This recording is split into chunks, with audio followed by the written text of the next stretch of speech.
আসসালামু আলাইকুম। আশা করি ভালো আছেন। আমিও ভালো আছি আলহামদুলিল্লাহ। হাজির হয়েছি আবারও একটা নতুন রেসিপি নিয়ে। আজকে আমি আপনাদের সাথে শেয়ার করব এগলেস মুগ পাকন পিঠা। এই পিঠাটা খেতে কিন্তু খুবই মজার। উপরটা মুচমুচে আর ভেতরটা একদম রসালো। প্রথমে চুলায় একটি প্যান বসিয়ে দিয়েছি। তার মধ্যে 1 কাপ পরিমাণ মুগ ডাল দিয়ে দিলাম। এবার একটা স্প্যাচুলা দিয়ে 2 মিনিটের মতো নেড়েচেড়ে মুগ ডালটা ভেজে নিলাম। মুগ ডালটা একটা বাটিতে নিয়ে নিলাম। এবার পরিমাণ মতো পানি দিয়ে কয়েকবার পানি পাল্টে খুব ভালোভাবে পরিষ্কার করে ধুয়ে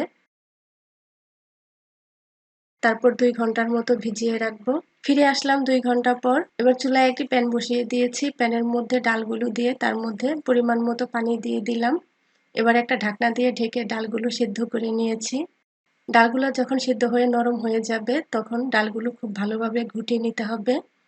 ডালগুলো ঘোটার পর এর মধ্যে দিয়ে দিলাম 1 কাপ পরিমাণ চালের গুঁড়া আর স্বাদ মতো একটু লবণ দিয়ে হালকা হাতে একটু নেড়ে চেড়ে ঢাকনা দিয়ে ঢেকে রাখবো 5 মিনিটের মতো। ফিরে আসলাম 5 মিনিট পর। এবার মুগ ডালের সাথে চালের গুঁড়াটা খুব ভালোভাবে নেড়ে মিশিয়ে দিতে হবে। এ সময় যদি মনে করেন যে পানিটা একটু বেশি রয়ে গেছে তাহলে এর সাথে শুকনো চালের গুঁড়া অ্যাড করতে পারেন। আর যদি মনে করেন বেশি ড্রাই হয়ে গেছে তাহলে এখানে ডিম ব্যবহার করতে হবে। এখানে আমি যে পরিমাণের উপকরণগুলো নিয়েছি তা একদম পারফেক্ট হয়েছে, তাই এখানে কোনো ডিম ব্যবহার করতে হয়নি। এবার এটাকে একটা ডো তৈরি করে নিতে হবে। ডোটা তৈরি করা হয়ে গেছে। আমি একটা বাটিতে নিয়ে একটা সাইডে রেখে দিলাম। তারপর এখান থেকে অল্প একটু ডো নিয়ে নিলাম। ডোটা একটু রাউন্ড শেপ দিয়ে এখন মোটা করে একটা রুটি বেলে নিলাম। এই রুটিটার উপর একটু তেল লাগিয়ে দিলাম। তারপর একটা বোতলের মুখার সাহায্যে আমি পাকন পিঠা ডিজাইনটা করব। আপনারা চাইলে আপনাদের মনের মতো ডিজাইন তৈরি করতে পারেন।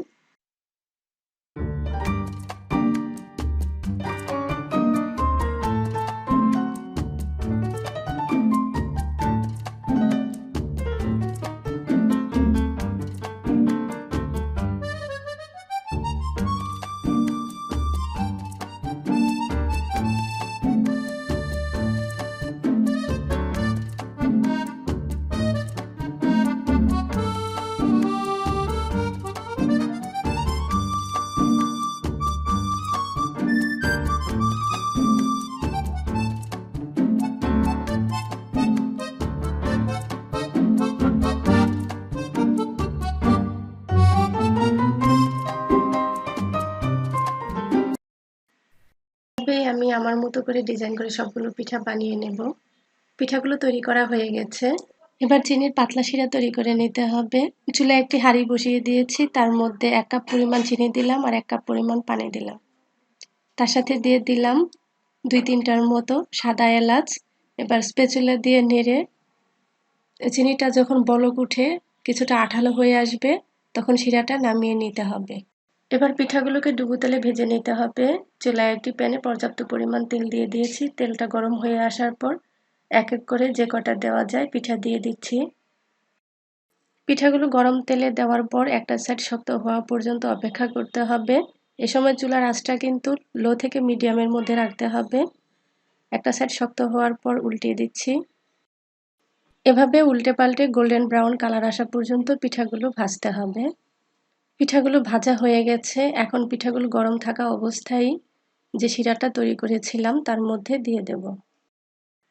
শিরা দেওয়ার পর এভাবে ঘুরিয়ে ঘুরিয়ে পিঠার ভিতরে যখন শিরা খুব ভালোভাবে ঢুকে যাবে তখনই পিঠাগুলো শিরা থেকে উঠিয়ে নিতে হবে।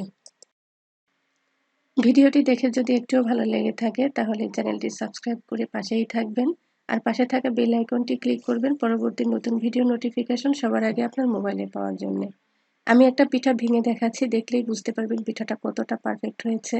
উপরটা একদম মুচমুচে আর ভিতরটা একদম রসালো।